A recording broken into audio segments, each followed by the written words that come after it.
Diga comigo o título dessa palavra, é chegado o tempo de viver a bondade de Deus. Eu tinha dado outro título para essa palavra, que era vivendo uma vida com propósitos na prática. E aí eu achei que ia ficar muito redundante com o que a gente fez o ano inteiro, e eu troquei o título para é chegado o tempo de viver a bondade de Deus. Mas eu não acredito nisso se não for sobre uma construção, sobre um pilar que nós vamos construir essa casa.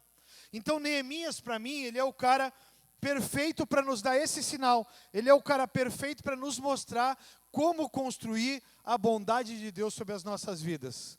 Amém? Então eu vou ler um texto aqui que eu estou preparando, algumas coisas que eu preparei aqui, e nós já vamos imediatamente para Neemias capítulo 1. A pergunta que eu me fiz é, como extrair a bondade de Deus em sua vida de forma prática? Como que eu vou viver? Porque senão chega lá no final do ano e essa profecia vira uma profetada. Mas não foi um ano terrível para mim. Foi um ano muito difícil para mim. Eu vou te explicar por que pode ser difícil e por que Deus pode te alcançar com a sua bondade. Então, Neemias e a reconstrução dos muros de Jerusalém, para mim são um sinal de uma vida com propósitos clara. Sabendo que em toda vida com propósitos terá opositores. Você pode dizer isso comigo? Toda vida com propósito terá opositores, adversidades e crises, mas também será marcada por vitórias inenarráveis que o diabo não consegue explicar. Eu vou te pedir para registrar no teu cérebro muitas vezes e pedir para repetir para quem está do lado, para que o teu cérebro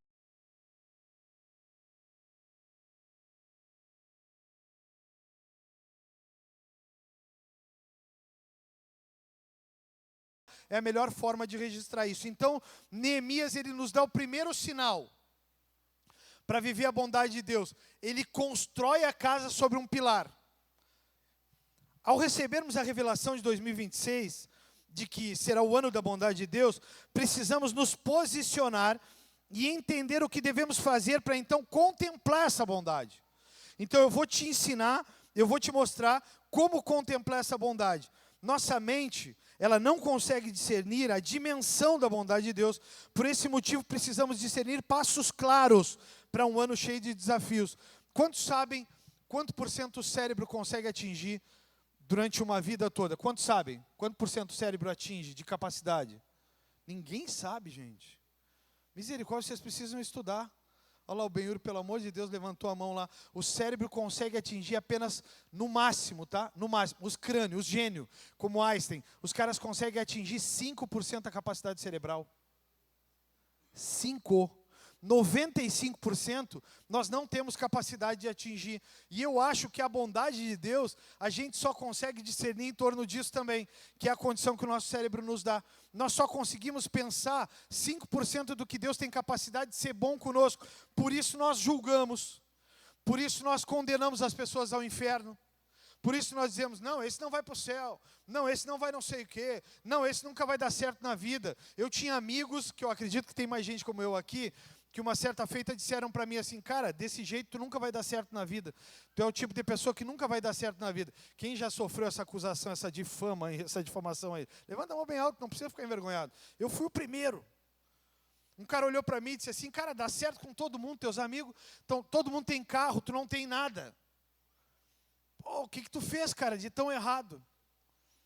Eu posso te dizer que eu me tornei uma das pessoas mais bem-sucedidas de todas as pessoas que me cercavam na minha infância. Eu me tornei uma das pessoas mais bem-sucedidas, por quê? Porque eu não tenho dinheiro, mas eu alcancei aquilo que Deus me disse que era para ter alcançado. Eu alcancei... Cadê os irmãos do teclado? Estou achando um vazio tão grande. Cadê o irmão? Está lá atrás? É teu marido ele? Pode falar com ele? O Otávio está voltando a servir no teclado agora, irmãos. Vocês podem dizer para ele no 3, vem Otávio. 1, 2, 3. Primeira escala, irmãos. Primeira escala. E ele já está aqui, eu estou achando um vazio. Ele está lá? Está vivo? Está tudo bem? Tá. Agora quando ele vier, nós vamos aplaudir. Vamos aplaudir. Ficou envergonhado. Obrigado, Otávio, pela tua participação. Abre a tua Bíblia aí em Neemias capítulo 1. Essa palavra, irmãos, ela veio para me sacudir, eu quero te sacudir junto com ela.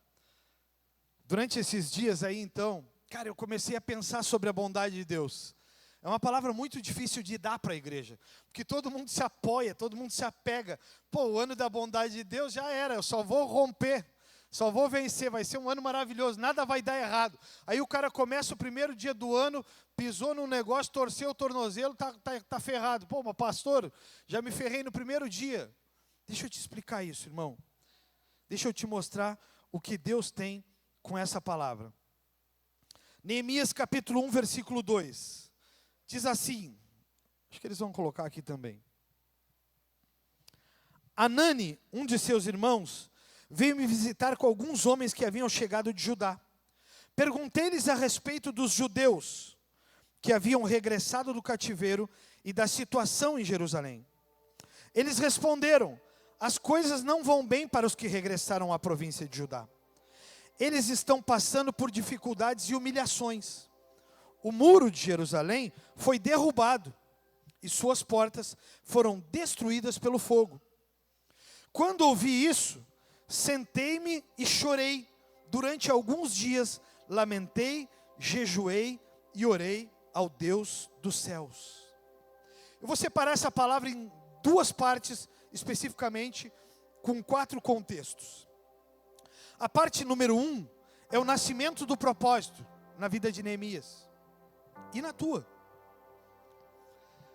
Nessa primeira parte, nós vamos falar de uma coisa apenas. Quando Neemias entende a realidade do seu povo, e para ficar fácil de você entender, a província de Judá ou Jerusalém era uma igreja. A província de Judá ou Jerusalém, elas eram o povo de Deus. Só que o que aconteceu? Esses caras, essa igreja ou esse povo de Deus, ele começou a se distrair. Esse povo de Deus, ele começou a se descuidar. E Jerusalém era uma cidade fortificada com muros. Jerusalém era um lugar muito seguro. Jerusalém era um lugar de muros altos. Dizem que a dimensão dos muros, por exemplo, como Jericó, eles tinham 5 metros de largura. 5 metros de largura. Quem que quebra, quem que derruba um muro de 5 metros de largura? Jerusalém, a fortificada Jerusalém, a cidade de Deus, ou a cidade representativa de Deus, ela havia sido derrubada, os muros haviam caído, e então toda a proteção de Jerusalém, toda a estrutura de Jerusalém, ela tinha ido por terra. O que acontecia? Todo o comércio que acontecia dentro de Jerusalém, para sustento da própria Jerusalém, ficou exposto para outras pessoas. Então, 2 caras muito especiais, que eu quero que você lembre o nome desses infelizes pro resto da sua vida. Então eu vou te pedir para repetir o nome deles. Sambalate, diga aí. E diga Tobias. Agora diga assim, junto comigo, faz assim, bota a mão no peito, depois faz assim, ó, joga fora. Eu jogo fora Sambalate e Tobias da minha vida. Esses 2 não podem estar nunca nas nossas vidas, mas você vai identificar que tem Sambalate e Tobias que te cercam. Você vai identificar que os nomes são outros, mas que eles são Sambalate e Tobias na tua vida. Então o que acontece? Neemias, cara, ele olha para a igreja e ele começa a ver a igreja em destruição. Ele começa a ver uma igreja que não se preocupa com o que vive. Ele começa a ver uma igreja que vem para cá no domingo, que chora, que ora, que se arrepende, que renuncia, que se ajoelha aqui na frente, que faz um apelo: ai Senhor, eu te amo, ai Senhor, obrigado por quem tu é, ai Senhor, obrigado pelo que tu tens feito, ai Senhor, eu me comprometo, Senhor, em ser um bom servo em 2026. Aí na segunda recebe um WhatsApp, aí na segunda recebe uma proposta, aí na segunda já está se vendendo, na segunda já está fazendo o que não tem que ser feito, na segunda já está transgredindo, na segunda já está se corrompendo. Sabe o que aconteceu com Jerusalém? Eles começaram a se descuidar, eles começaram a viver uma vida em adultério, fornicação, que é sexo fora do casamento. Eles começaram a viver uma vida desregrada. Um dia estavam na igreja, outro dia estavam no mundo. Sabe como é que nós chamamos esse povo? Do crente Raimundo. Um pé na igreja e outro no mundo. A gente começa a olhar para essa igreja e a gente começa a ver Neemias. Neemias, para vocês entenderem quem era esse cara no contexto histórico, não vai dar tempo de mostrar todo o contexto histórico, mas para vocês entenderem quem era esse cara, ele era copeiro do rei Artaxerxes. Copeiro do rei significa, nos dias atuais, para você entender a dimensão do cargo desse cara, copeiro do rei é o mesmo que ministro da fazenda, da saúde, da agricultura. Era o ministro do Lula, ou o ministro da Casa Civil, que é o cargo acima de todos os ministros. Esse cara era como se fosse o ministro da Casa Civil do rei Artaxerxes. Esse cara, ele tinha acesso ao rei. Esse cara, ele comia a comida do rei. Ele sentava, ele andava com o rei. Ele até aconselhava o rei em muitos momentos. Porém, esse cara está olhando para a igreja. Esse cara, enquanto ele está servindo ao rei, ele está olhando para a igreja, ele está olhando a depravação. E eu imagino o Neemias dos nossos dias no Instagram. O cara começa a olhar. Caraca. Mas esse cara não estava entre nós? Meu irmão, esse cara não cantava na igreja? O que esse malandro está fazendo lá, cara? Mas esse cara que está com um copo na mão, ou essa mulher, sei lá quem é, não interessa, não é centralizado em uma pessoa, numa igreja. Esse cara que está bebendo aqui, esse cara não era ministro ontem, cara.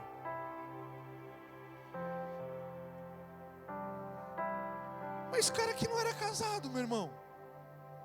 Esse cara não estava na igreja casado com a irmãzinha aquela.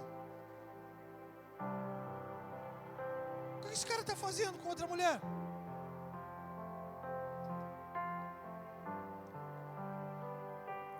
Aí o Neemias, ele chama o irmão dele e diz assim: o que está acontecendo com os judeus, com a igreja?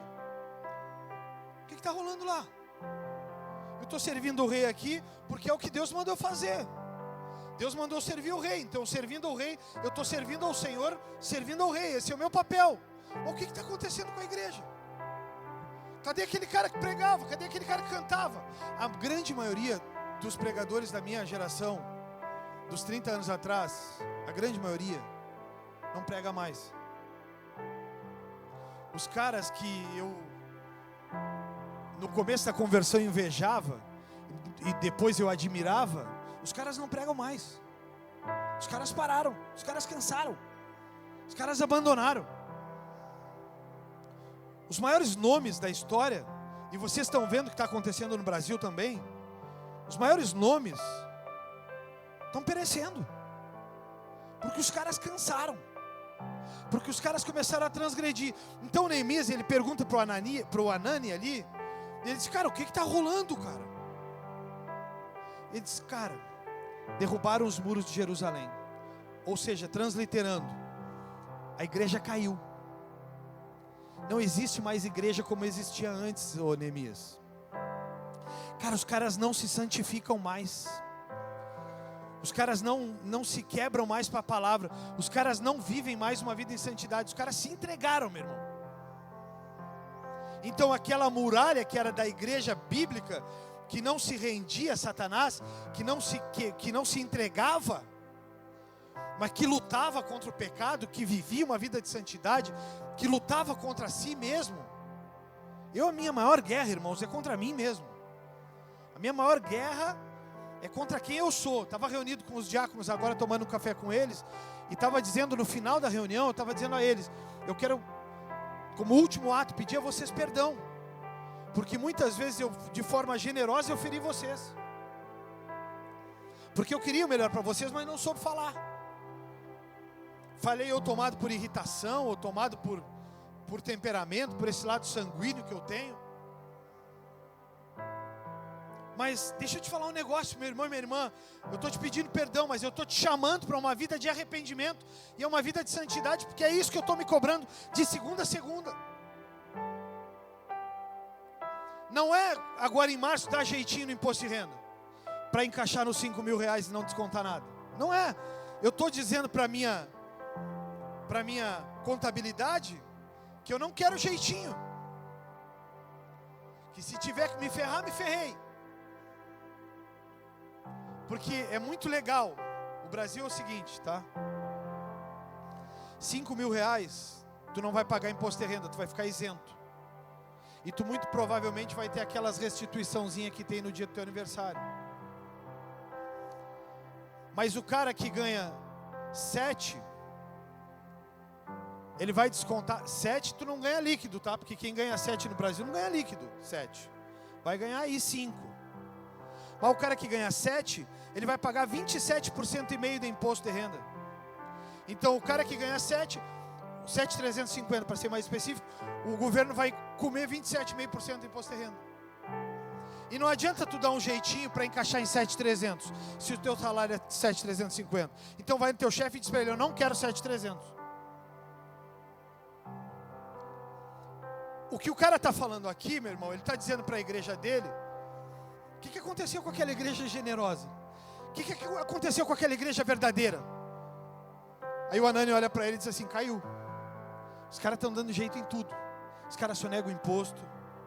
Os caras trocam de mulher como quem troca de roupa. Os caras mentem. Mentem. Mentira é pecado. Quem mentiu hoje, se Jesus voltar hoje mesmo, vai para o inferno. Ah, mas é uma mentirinha, pastor. Inferno. Eu sei que é duro para uma primeira palavra, mas não existe casa sem construção de pilar. Não existe casa próspera sem um pilar próspero. Então esse cara está olhando, e aí esse cara faz o quê? Versículo 4, quando ouvi isso, sentei-me e chorei, durante alguns dias, lamentei, jejuei e orei ao Deus dos céus. Primeira ação, nasce o propósito, bate no peito dele o desespero. Vitor, eu não vou deixar essa igreja assim. Flávia, eu não vou deixar essa igreja assim, eu vou batalhar. E se a minha igreja esvaziar, eu vou continuar pregando contra o pecado. E aqui está um pecador, tá? Eu peco também. Então todos os dias eu preciso fazer um filtro na minha própria vida. Eu preciso passar um filtro nela. E preciso dizer para mim mesmo, pô Senhor, pequei. Então eu vou para o final do dia, e eu vou e passo um filtro na minha própria vida. Cara, ratei de novo. Que saco, amanhã eu vou vencer. Amanhã eu não vou ser esse cara que eu era. Então todos os dias eu passo o filtro na minha vida e tento levantar no outro dia fazendo diferente. Eu não vou cair nisso aqui, eu não vou errar naquilo outro. Às vezes eu erro com as pessoas que eu mais amo, que é a Lidiane e a Julie. Às vezes eu faço coisas e falo coisas e chego no final do dia, vou fazer o filtro, passo o filtro ali. Quando eu passo o filtro eu digo, cara, pra que eu falei daquele jeito, cara? Pra que eu agi daquela forma? Poxa, agora eu feri a Julie, a pessoa que eu mais tenho intenção de amar, eu feri. Às vezes de madrugada, brigado com a pastora, mas deitado, no meio da madrugada, sabe aquela mão sem vergonha? Eu vou com a mão e dou uma tocadinha nela para ver se há aceitação. Porque eu pisei na bola. Aí se ela faz assim, eu digo, ó, Deus está no controle. Aí eu junto ela, irmãos, naquele 1 contra 1, junto ela na conchinha que é sagrada. Aí eu junto ela na conchinha e no outro dia de manhã eu levanto que nem um cordeirinho. Eu digo para ela, amor, tu me perdoa? E ela diz assim, eu te perdoo, eu me chateei contigo. Mas tu me perdoa também? Eu digo, te perdoo. Essa semana eu bati boca com uma irmã aqui, e ela está bicuda comigo. Mas ela não está bicuda comigo por isso, é porque ela fez preenchimento labial. Aí eu olhei para ela hoje de manhã, ela estava assim para mim. Eu disse pro marido dela, pô, fala com ela, cara, tá me olhando com essa cara bicuda. Aí depois eu lembrei. Mas a gente ama as pessoas, e um dos meus papéis mais dolorosos é colocar o cajado na ovelha, porque o cajado do pastor ele tem uma curva, que não é para o pescoço, é para a perna, para o lugar da lesão. Então ele bota o cajado e ele traz a ovelha, cura a ovelha, limpa a ovelha, ou tira o carrapato da ovelha e solta ela para ela andar junto com o rebanho. Porque a ovelha que anda separada do rebanho é a ovelha que vai morrer. É a ovelha que vai ficar dispersa e o lobo vai pegar a ovelha. Vocês entenderam? Então, eu olho muitas vezes e eu preciso fazer correções, porque a minha lá em Santos e o meu lá em Santos, eles me corrigem. Essa semana eu fiz um aconselhamento com ela. E ela disse para eu fazer exatamente tudo que eu queria fazer, o contrário. Eu disse para ela: pastora, eu preciso de um conselho. O péssimo conselheiro, né? Eu disse para ela: eu quero um conselho, pastora, mas eu estou com vontade de fazer isso, louco para que ela me dissesse assim: tá certo, meu filho, vai lá e faz porque é de Deus. Eu olhei: pastor, eu estou disposto a fazer isso, eu não aguento mais isso, e eu vou fazer isso. A senhora acha que eu estou certo? Ela olhou para mim e disse: não, Fabiano, não é assim que funciona. Tu é um maduro, Fabiano, e nessa maturidade, Fabiano, tu tem que ceder mais do que os outros. Se te feriram, Fabiano, oferece o outro lado da face. E eu dizia para ela: mas pastor, eu quero fazer o contrário. E ela dizia: não, filho, mas tu é o maduro. O maduro, ele tem que agir com maturidade. Então tu precisa ir atrás, tu precisa fazer. E a irmã que está aqui pode ficar tranquila que não é contigo. Não era sobre ti essa conversa. Mas eu disse: pastora, mas eu não aguento mais, o que eu faço? Ora, filho, jejua, o Senhor vai te abençoar. Aí na sexta-feira eu chamei uns líderes, homens líderes comigo, e disse para eles: vocês podem estar comigo às 19 horas, eu vou fazer um tempo de arrependimento. Aí eu vim para cá, eu fiquei mais de hora ajoelhado, dizendo para o Senhor: Senhor, eu me arrependo de ter pensado assim. Senhor, eu me arrependo de ter julgado as coisas dessa maneira. Eu me arrependo de não ter sido um bom filho. Eu me arrependo de não ter sido um bom irmão, de repente um bom pai. Eu preciso da sua ajuda, Senhor. E ali nós ficamos por mais de hora, arrependidos. Neemias, ele recebe a primeira pancada, e eu te convido a pular para o capítulo 5 aí, porque a parte 2 ela é de arrependimento e súplica, para que Deus abençoe e esteja no propósito. Então, esse cara, ele vai fazer um tempo agora diferente. Capítulo 5, versículo 5 também.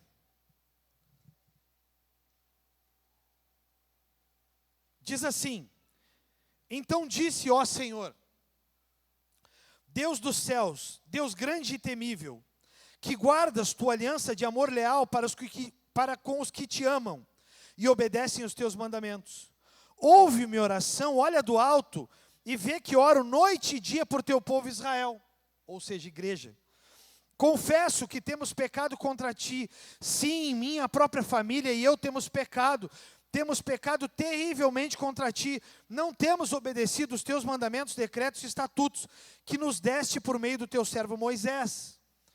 Ou seja, a Bíblia de antigamente, a Torá. Os 5 primeiros livros que você tem na sua Bíblia aí, era a Bíblia deles. Versículo 8, por favor, lembra-te do que disseste a teu servo Moisés.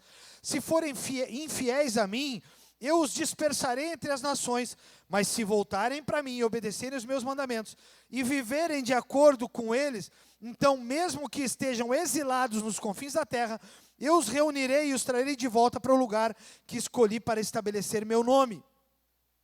O povo que tu resgataste com teu grande poder e tua forte mão, é teu servo. Versículo 11, ó Senhor, por favor, ouve a oração deste servo, ouve as orações que teus servos se agradam em te honrar. Peço que me concedas êxito hoje, e que o rei me seja favorável. Nesse tempo eu era copeiro do rei. Deixa eu te explicar um pouquinho aqui, porque o tempo é curto e a história é longa. Neemias é aquele cara que serve o rei todos os dias, que está com o rei todos os dias, que come das delícias do rei, que vive as coisas do rei, que se veste bem, que dorme numa boa cama, que mora num palácio. Esse é Neemias. Só que esse cara recebe uma destruidora informação. Destruíram Israel, destruíram a igreja. Então ele olha para Deus e diz assim, depois de jejum e oração, ele olha para Deus e diz: eu não consigo ficar como se nada tivesse acontecendo comigo. Eu não consigo ver a igreja destruída e ficar na minha, porque eu não estou vivendo essa vida em pecado. Então ele confessa os pecados pela sua geração e pela igreja. Ele diz: nós pecamos, a minha família pecou. Ele se une à família e aos pecados que a igreja tinha cometido. Então ele vai até o rei Artaxerxes e diz para o rei: eu preciso de uma autorização tua para reconstruir Jerusalém. Eu preciso de uma autorização tua para levantar a tua cidade de novo, para que nós venhamos a estar protegidos de novo, e para que o teu povo possa voltar para lá, porque eles se dispersaram, Senhor. Com a queda dos muros, começaram a ir esses povos, eles começaram a ir para outras cidades, a igreja, o povo de Deus, eles começaram a ir para outras cidades, e eles começaram a trabalhar de escravos, eles eram donos, e eles começaram a trabalhar de escravos dos outros reis. Então, Gregory, os caras, quando quebraram os muros, Sambalat, Tobias e toda a turma entrou, e eles começaram a destruir Jerusalém, e começaram a vender no entorno, nas cidades, e eles começaram a levar esses povos de Jerusalém como escravos para outras terras. Esses caras estão lá, estão vivendo como escravos. Neemias diz: eu vou reconstruir Jerusalém, eu vou reconstruir a igreja, eu vou reconstruir uma estrutura de igreja verdadeira, eu vou reconstruir uma igreja que luta contra o pecado, eu vou reconstruir uma igreja que adora somente a Ti, Senhor. Eu vou reconstruir uma igreja que não cede para Sambalat e Tobias. Eu vou reconstruir uma igreja que vai lutar todos os dias para viver em santidade, que vai lutar todos os dias para viver uma vida reta. Eu vou reconstruir essa igreja. Então ele vai até Artaxerxes e diz para Artaxerxes: eu preciso da bondade do rei. Eu preciso que o rei me libere para reconstruir Jerusalém. Eu preciso que o rei me libere para ficar um tempo fora. O rei olha para ele e diz para ele: quanto tempo tu vai precisar ficar fora? Ele olha para o rei e diz: o tempo que precisar construir esse muro, o tempo que precisar para reedificar Jerusalém. E Jerusalém, ela não fica pronta quando os seus muros ficam prontos. Jerusalém, ela fica pronta quando acaba o cativeiro. Quando que essa igreja vai estar pronta? Quando nós aprendermos a viver livres do pecado. Quando nós aprendemos a viver livres de coisas que nos aprisionam. E deixa eu te dizer algo: não haverá vitória em 2026 sem se entregar ao propósito de Deus. Não vai haver final feliz em 2026 sem que você se entregue a tudo que você tem sido chamado a viver. Não vai haver. Vai virar uma profetada para vocês no final do ano, porque o ano da bondade de Deus não vai acontecer se vocês não se entregarem. Neemias, ele passa por 4 grandes adversidades. Primeira adversidade de Neemias: ele precisa vencer a preguiça e a estagnação. Abre a tua Bíblia em Neemias 2, versículo 17. Neemias, ele precisa vencer a estagnação. Você vai precisar vencer a preguiça e a estagnação, porque é muito melhor não fazer nada. É muito melhor esperar pelos outros. É muito melhor esperar que os outros façam. Sabia que para você estar sentado aqui hoje, teve uma galera que limpou essa igreja durante a semana? Que perfumou a igreja, que preparou a igreja, que teve aqui esse povo, que a minha esposa linda, maravilhosa, estava agora cantando junto. Eles vieram para cá ontem às 8 da noite e ela chegou em casa às 10h30 da noite. E muitos deles vêm para cá domingo às 7 da manhã, para preparar a igreja, e tu só sentar, meu irmão e minha irmã, e desfrutar. Mas esse cara chamado Neemias também precisou vencer isso e vencer a estagnação. Então Neemias 2,17 diz: mas então eu lhes disse: vocês sabem muito bem da terrível situação em que estamos. Jerusalém está em ruínas e suas portas foram destruídas pelo fogo.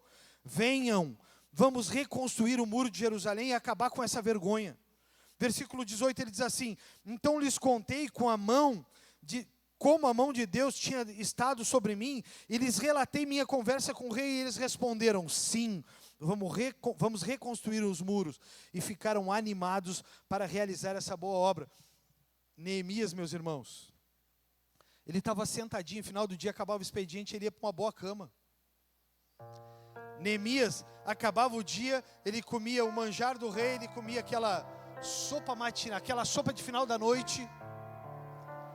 ele tomava aquele bom vinho do final da noite e ele ia deitar. No outro dia pela manhã ele preparava as coisas do rei, tomava seu café real, servia o rei e voltava para os seus afazeres. O que ele precisa fazer? Ele precisa vencer a estagnação e a preguiça, e ele precisa largar tudo isso para nem saber o que vai comer no dia seguinte. Porque convenhamos, ele não ia conseguir levar toda a fartura do rei na mula e no camelo que ele ia carregar. Então ele vai para Jerusalém sem nem mesmo saber o que vai comer e beber. Mas ele tem uma igreja que precisa ser reconstruída.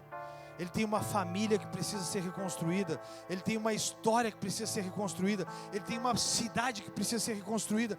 Quem será que, como eu, já percebeu que essa cidade está sendo infestada pelas religiões de matrizes africanas? Quem já percebeu? A cidade está sempre tapada de pipoca e sujeira, irmãos. Estão com medo de levantar a mão ou vocês já perceberam? Ah, tem medo, né? Eu não. Sim. Na minha casa, entre 2023 e 2025, eles fizeram tudo. Eles mataram animais na frente, na garagem da minha casa. Eles aspergiram sangue de animais no meu carro. Eles fizeram trabalho, eles jogaram couro amarrado na minha casa. Fizeram todo tipo de trabalho contra mim já. Todo tipo. As pessoas entravam na minha sala, na sala pastoral, e botavam trabalhos, feitiços, botavam entre as cadeiras. E nós íamos limpar e descobríamos. Então eu não tenho medo disso. Eu tenho medo de uma igreja que não se posiciona diante de Deus. Eu tenho medo de uma igreja que não reconhece em Deus como Senhor e Salvador. Eu tenho medo de uma igreja que fica paralisada e preguiçosa, porque não quer combater aquilo que está destruindo a sua família e a sua casa. Meu irmão e minha irmã, se você não conduzir os seus filhos no caminho do Senhor, eles não vão andar nele, eles vão se desviar. Se você não for o principal modelo da sua casa, o seu filho e a sua filha não vão seguir esse caminho. Então pai e mãe, que por muitos aconselhamentos depois me dizem: ah, pastor, tu nem sabe, mas ele já parou de ouvir louvores, ele está ouvindo música do mundo. Ah, pastor, tu nem sabe, mas ele até bebendo está. Ah, pastor, tu nem sabe, mas ele passa mentindo. Ah, pastor, tu nem... Meu irmão e minha irmã, sua Jerusalém vai ser destruída.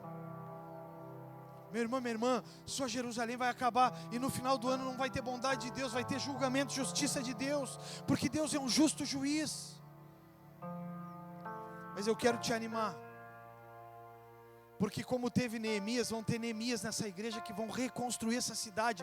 Nós vamos devolver os jovens à igreja e não as religiões de matriz africana. As igrejas não estão cheias de jovens, elas estão cheias de pessoas que querem reconstruir altares, que querem reconstruir pilares, porque muitos deles estão se perdendo. Me dá um drama no coração quando o Bagé diz que vai ter show nativista, show do não sei o que, show público na praça.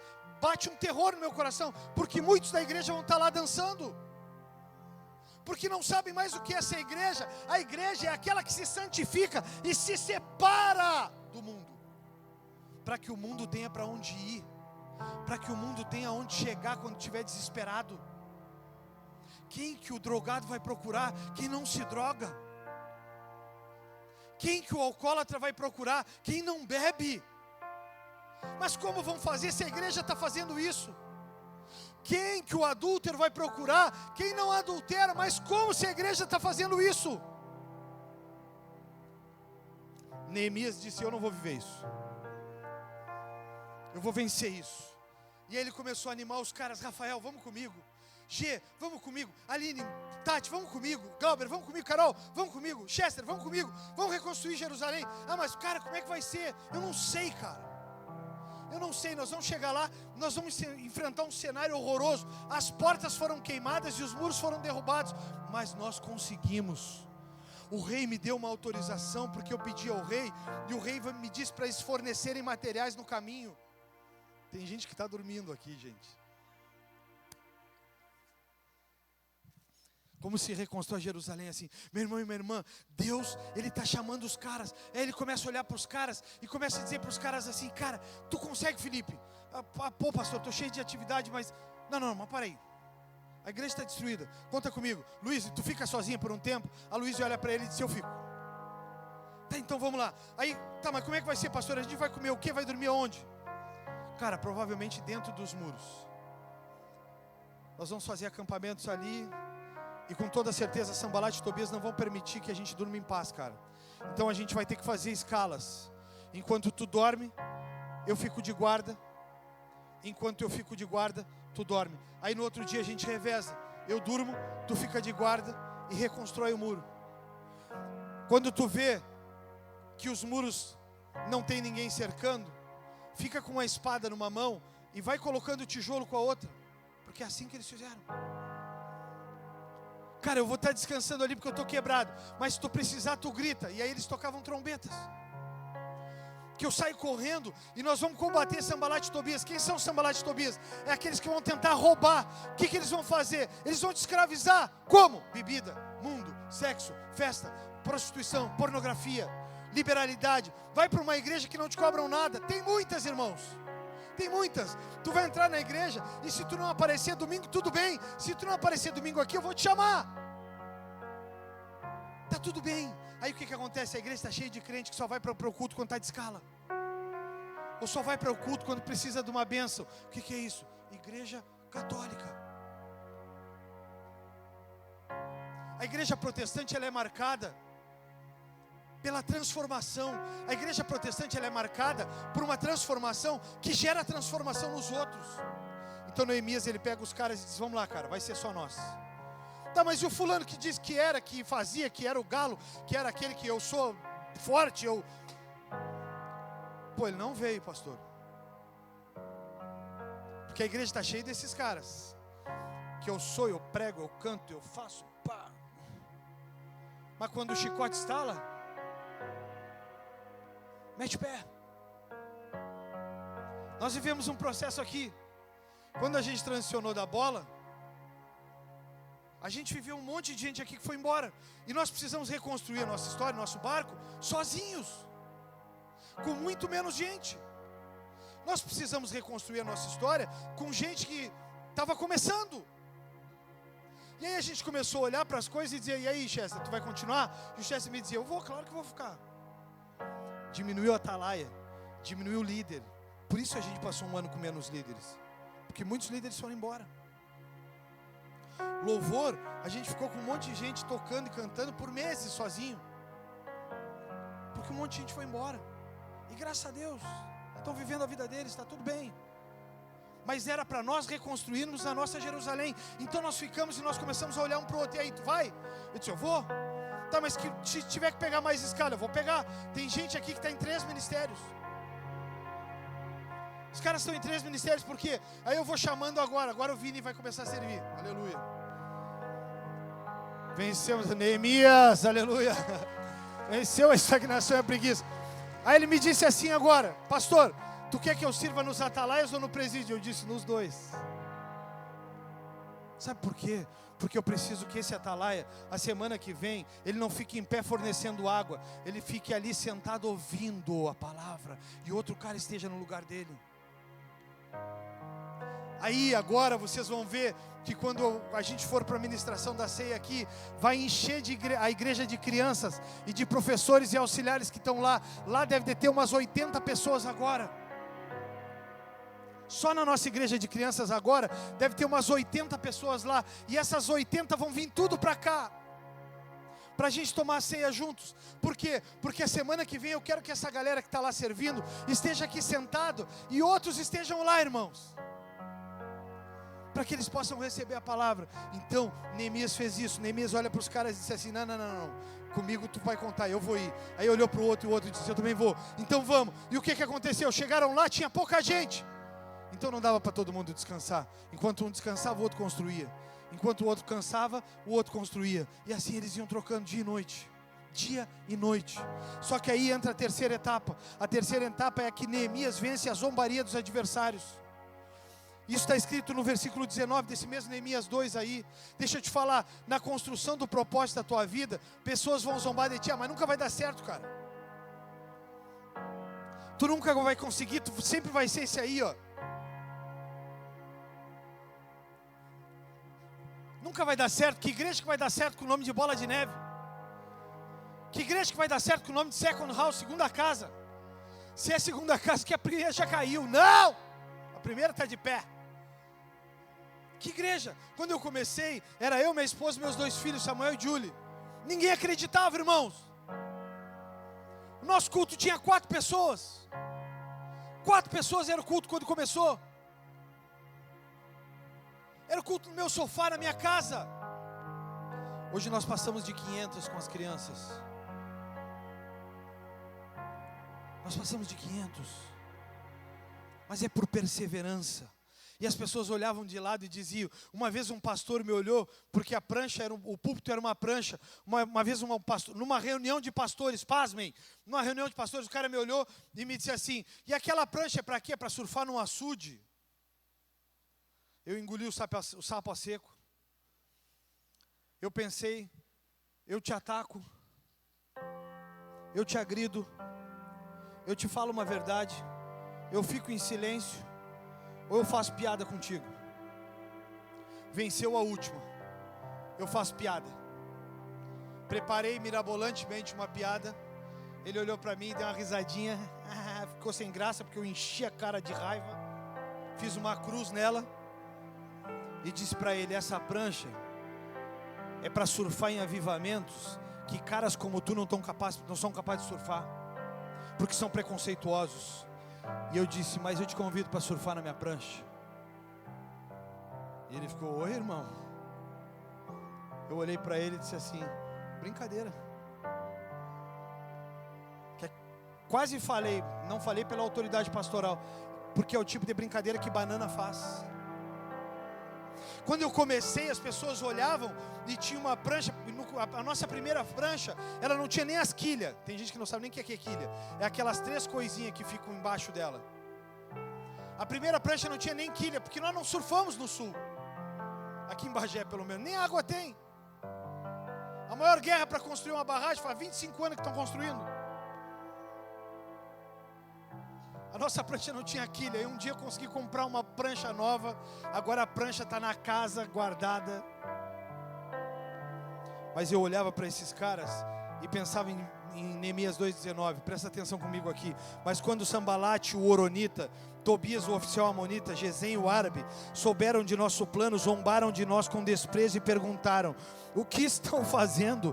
Estão se rebelando contra o rei? Eu lhes respondi, o Deus dos céus nos dará êxito, nós, seus servos, começaremos a reconstruir esse muro. Vocês, porém, não têm nenhuma parte, nenhum direito legal ou histórico sobre Jerusalém. Sabe o que ele está dizendo aqui? Os que eu chamei aqui, Rafael, G, Sória, Glauber, Aline, Tati, vai dar ruim.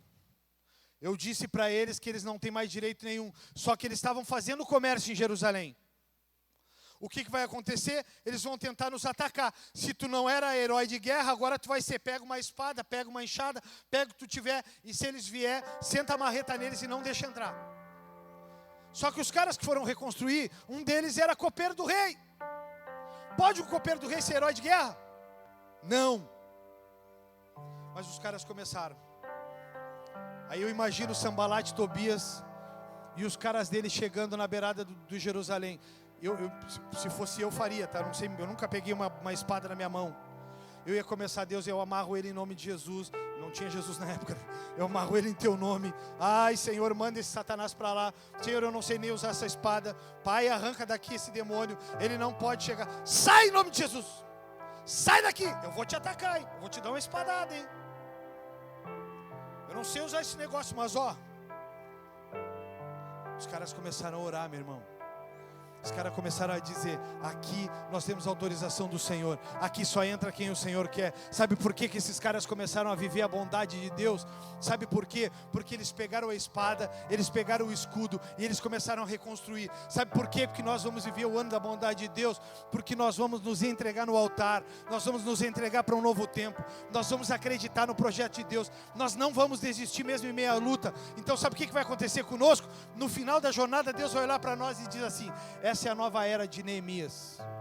Essa é a nova geração de Neemias, que se levanta em Neemias nessa cidade. Então sabe o que ele vai fazer? Ele vai nos separar em tribos, e nós vamos ir evangelizar, nós vamos ganhar alma para Jesus nesse ano. Não tem mais onde socar gente nessa igreja, mas nós vamos arrumar lugar, nós vamos colocar mais cadeira, nós vamos trazer mais espaço, nós vamos ficar apertadinho, nós vamos sentir o cheiro do sovaco um do outro, mas nós vamos começar a encher essa igreja ainda mais. Meu irmão, sabe por que essa igreja está cheia há 10 anos? Porque nós nunca desistimos em meio às guerras. É por isso que eu acredito na bondade de Deus. Deus, Ele é bom porque nós não desistimos. Deus, Ele é bom porque nós acreditamos nele. Deus, Ele é bom porque nós lutamos contra as nossas dificuldades, porque nós nos amamos, porque nós nos entregamos. A coisa mais difícil para um sanguíneo como eu é parar e ter que estar pedindo perdão para as pessoas. É a coisa mais difícil que tem. É olhar para as pessoas e dizer assim: eu estou com vontade de te matar, mas me perdoa. Eu acho que tu é um tremendo mau caráter, mas me perdoa. Eu acho que tu estava errado, mas me perdoa. Eu acho que tu não vale nada, mas me perdoa. A pastora Sheila, sabe o que ela me dizia? Pode ser que tu esteja certo, mas não é sobre tu estar certo, é sobre o que tu tem que fazer. Então vai lá, Fabiano. Não é sobre estar certo, é sobre oferecer outra face. É sobre fazer o certo. É sobre lutar pelo certo. É sobre gerar o certo. É sobre viver o que é certo. É por isso que eu creio na bondade de Deus. É por isso que eu ando da bondade de Deus. É por isso que nós vamos orar pela bondade de Deus. É por isso que nós vamos gerar a bondade de Deus aqui. Você crê nisso, meu irmão? Eu vou me dedicar. Neemias vence outra etapa. Neemias vence a conspiração do povo. Capítulo 6, versículo 1. Eu já estou encerrando. Pode até subir o pessoal do louvor aqui para parecer que já vai acabar.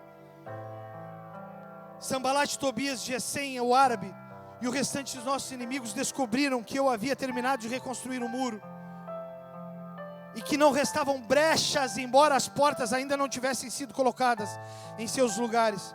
Então Sambalat, Tobias e Gesem enviaram uma mensagem pedindo que eu me encontrasse com ele num dos povoados da planície de Ono, sabendo que eles planejavam fazer o mal. Para por aí por um instante.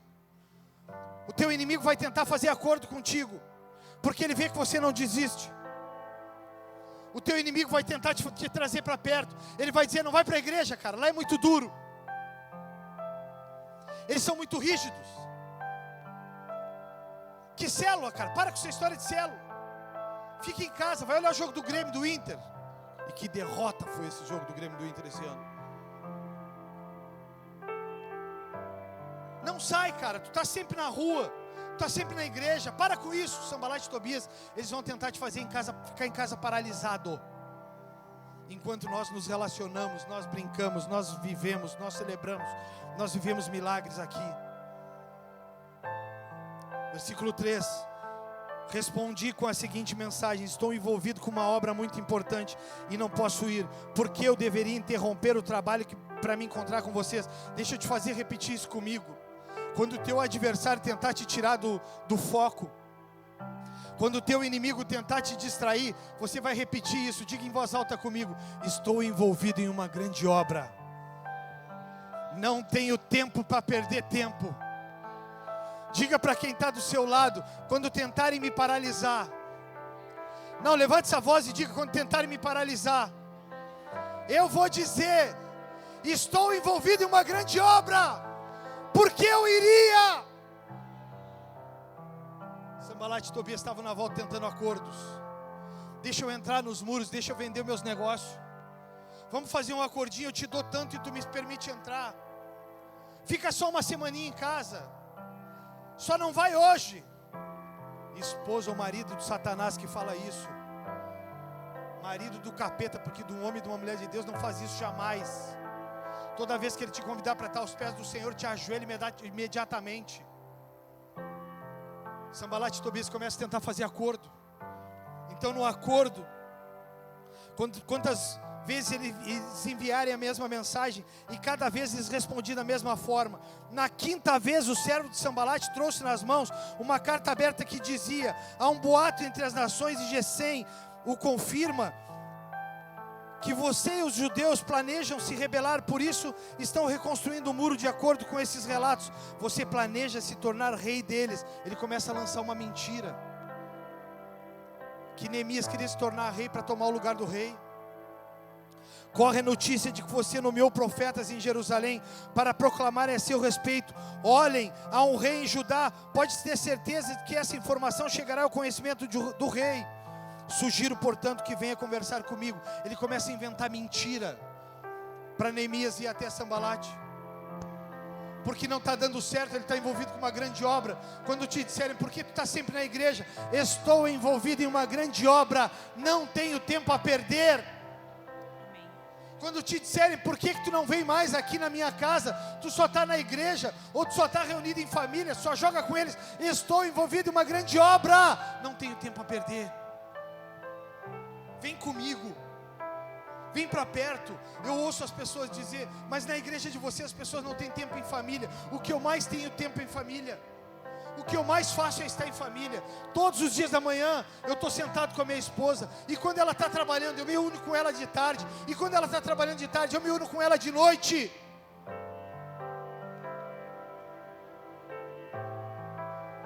Ontem à noite estávamos só os três comendo churrasco, só os três. Domingo estávamos fazendo a mesma coisa. Na ceia da virada do ano novo, do 31 para o 1º, estávamos só os três em família. Em família, celebrando a unidade da família. Aí ele segue, corre a notícia em Judá. Versículo 8, eu lhes respondi, nada que você diz é verdade, é tudo sua invenção. Estavam apenas tentando nos intimidar e imaginavam que iríamos interromper a obra. Assim continuei o trabalho com determinação ainda maior. Homem macho, diga para quem, para uma mulher, diga para o homem aí, homem macho é assim. Fala para ele, mete a mão no dedo no olho dele. Homem macho é assim, não desiste no meio da jornada. Ô Lucas, ela não falou nada, hein, velho? Ela sabe? Já? Tá tranquilo então, descansei aqui. Homem macho é assim, cara. Os caras estão te fazendo desistir. Os caras estão lançando mentira. Tu está dizendo, não, para aí. Não tem medo dessas falas, cara. Eu não tenho medo do que estão dizendo. Dizem muita coisa a meu respeito que não é verdade, irmãos. Sabia que eu sou um dos nomes mais falados aí? Dizem muita coisa a meu respeito que não é verdade. Sabe o que eu penso? Nada. Eu não estou preocupado com eles. Eu tenho uma grande obra para fazer. Eu não estou preocupado com distração. Então esse cara, ele entende algo que está na Bíblia. O diabo vem para matar, roubar e destruir.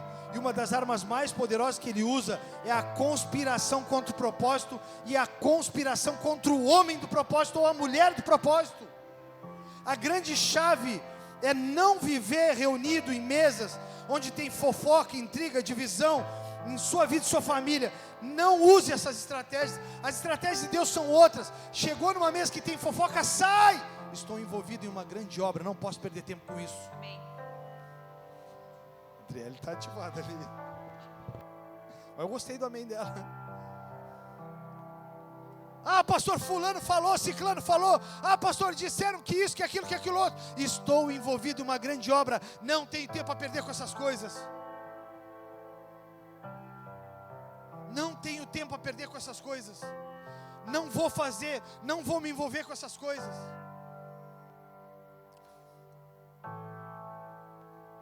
Eu quero profetizar sobre a sua vida, levante sua mão. E depois falar sobre uma última coisa. Eu profetizo sobre a sua vida em 2026. Que esse será o seu ano, esse será o nosso ano. E que nada vai poder impedir o propósito de Deus nas nossas vidas de se cumprir. Nada na sua vida vai impedir do propósito de Deus se cumprir. Não há nada que o inimigo possa fazer que seja maior do que o poder de Deus. Nada pode fazer com que o poder de Deus saia em segundo lugar. Ele é maior do que tudo e do que todos. Se você crê nisso, diga amém. Eu encerro. Neemias 4,15, Neemias vencendo as agressões do povo. Quando nossos inimigos descobriram, 4,15, que sabíamos dos seus planos e que Deus os havia frustrado, todos nós voltamos ao trabalho no muro. Dali em diante, porém, apenas metade de meus homens trabalhava, pois a outra metade ficava de guarda com lanças e escudos, arcos e couraças. Deixa eu te falar um negócio. Esse cara, ele é um cara que é maravilhoso. Se tu está pensando em ter filho, bota o nome de Neemias. Só não bota Sambalate e Tobias. Esse cara está olhando para os caras e está dizendo, eles estão conspirando contra nós. Eles estão falando que nós estamos tentando ser rei, que nós estamos tentando ganhar trono, ganhar altar, mas vamos fazer o seguinte: só metade vai trabalhar agora, e nós vamos nos dedicar por 2. Então fica lá de guarda G, eu vou fazer o meu e o teu trabalho, mas a obra não vai parar. Essa é a igreja do Senhor, a obra não vai parar, nós vamos continuar. Os líderes ficavam na retaguarda de todo o povo que reconstruiu o muro. Os trabalhadores prosseguiram com a obra, com uma das mãos levavam as cargas, enquanto com a outra das mãos seguravam as armas. Todos os construtores tinham uma espada presa à cintura. O tocador de trombeta ficava comigo para dar o sinal de alerta. Toda vez que tinha um alerta de Sanbalat e Tobias, eles anunciavam e eles se uniam para combater. Então eu expliquei aos nobres, aos oficiais e ao restante do povo: a obra é extensa e estamos muito separados uns dos outros ao longo do muro. Quando ouvirem o toque da trombeta, corram quando ela soar, nosso Deus lutará por nós. Trabalhávamos o dia inteiro de sol a sol, e metade dos homens estavam sempre em guarda. Deixa eu te dizer uma coisa, igreja: separados ou divididos nós não vamos conseguir nada. Nós só vamos vencer em unidade. Peçam para trazer as nossas crianças. Miguel, pede para trazer as nossas crianças. Nós não vamos conseguir sozinhos. Chester, tu não vai vencer nada sozinho. Nath, tu não vai vencer nada sozinha. Michael, tu não vai vencer nada sozinho. Quando tu ouvir o som da trombeta, te junta a nós. Nós vamos vencer juntos. Nós não vamos desistir. Nós não vamos parar pelo caminho, porque nós vamos nos unir em fé. Nós vamos nos fortalecer uns nos outros. Ah, pastor, eu estou fraco. Então bota a mão no meu ombro, bota a mão na minha mão e vamos andar junto. Mas você não pode parar. Esse 2026 precisa ser um ano em que você tenha foco. Precisa ser um ano em que você não desiste. Precisa ser um ano em que você se comprometa com a obra de Deus, e a bondade do Senhor vai te acompanhar em todo o tempo. Sempre haverá opositores do propósito, mas lembre quem te enviou a esse lugar ou esse propósito, e não desista. Os opositores vão começar a cair um a um. Deus não perde batalhas. Deus não perde batalha. Eu quero te dar uma informação muito pertinente, que a grande maioria das pessoas não sabe.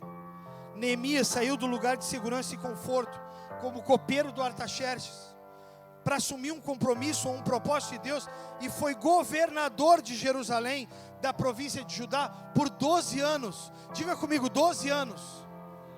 Agora olha para quem está do seu lado e diga para ele assim: sabe quantos dias duraram a reforma? Sabe quantos dias duraram a reconstrução dos muros? 52, diga para eles. 52 dias os muros estavam prontos, mas 12 anos ele levou para restaurar a ordem em Jerusalém e na província de Judá. 12 anos para fazer o povo voltar a ser povo. 12 anos para fazer o povo voltar a se unir em fé. Será que você vai conseguir da noite para o dia? Será que você vai vencer da noite para o dia?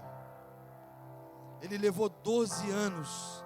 Não pensa que contigo isso vai ser diferente. Você vai precisar se posicionar e dia a dia lutar para isso mudar. Dia a dia lutar para as coisas acontecerem. Neemias 5,16 ele diz: dediquei-me ao trabalho no muro e não adquiri terras. Exigi que todos os meus servos também trabalhassem no muro. Não pedi nada, embora 150 judeus e oficiais comessem com frequência a minha mesa, além de todos os visitantes de outras terras. Os suprimentos pelos quais eu pagava todos os dias era um boi, 6 das melhores ovelhas e muitas aves. Além disso, a cada 10 dias precisávamos de grande quantidade de comida e vinho. E no entanto não cobrei o tributo de alimentação a que o governador tinha direito, pois o trabalho que o povo realizava já representava uma carga pesada. E aí ele encerra dizendo: lembra-te, ó meu Deus, de tudo que tenho feito por este povo, e abençoa-me por isso. Faça essa oração comigo agora e diga: lembra-me, Senhor. Desculpa, lembra-te, Senhor, de tudo que tenho feito por este povo, e me abençoa por isso. Sabe o que vai acontecer durante os meses do ano? Olha para mim aqui. Sabe o que vai acontecer? Você vai lembrar o Senhor que Ele é um Deus bom, e que a bondade dEle precisa te alcançar, porque você tem vivido uma vida de generosidade. Presta atenção. Você tem vivido uma vida de generosidade e entrega. Você tem vivido uma vida de renúncia. Então você vai olhar para Deus e vai dizer: me abençoa porque eu tenho sido um abençoador, me abençoa porque eu não tenho parado, me abençoa porque eu não tenho desistido. Então o ano da bondade de Deus te alcança. É assim que a bondade de Deus nos alcança. Será que esse grande homem da história tem acesso à bondade de Deus quando fala isso? Será que esse grande homem da história tem acesso à bondade de Deus quando faz essa oração? Será que tem ou não tem?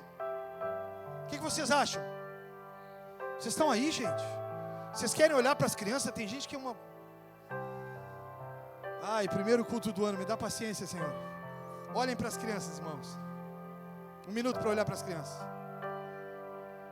Presta atenção, porque senão depois tu sai daqui e tu não entende nada. Presta atenção. Acontece que um homem desse pode clamar por bondade, por misericórdia. Acontece que um homem desse, quando chega diante de Deus, ele tem autonomia para falar. Ele pode dizer: Deus me abençoa, porque Deus sabe quem Ele é. Agora eu te pergunto, olha para mim, olha para mim. Eu te pergunto, tem uns que estão em Nárnia, cara. Olha para cá. Deus sabe quem tu é? Deus sabe quem tu é. Deus sabe quem tu é. Deus sabe quem tu é. Deus sabe o que tu tens feito. Deus sabe a obra que tu está fazendo. Então não teme, vai ser o ano da bondade de Deus. Não teme, vai dar certo. Não tenha dúvida, vai dar certo.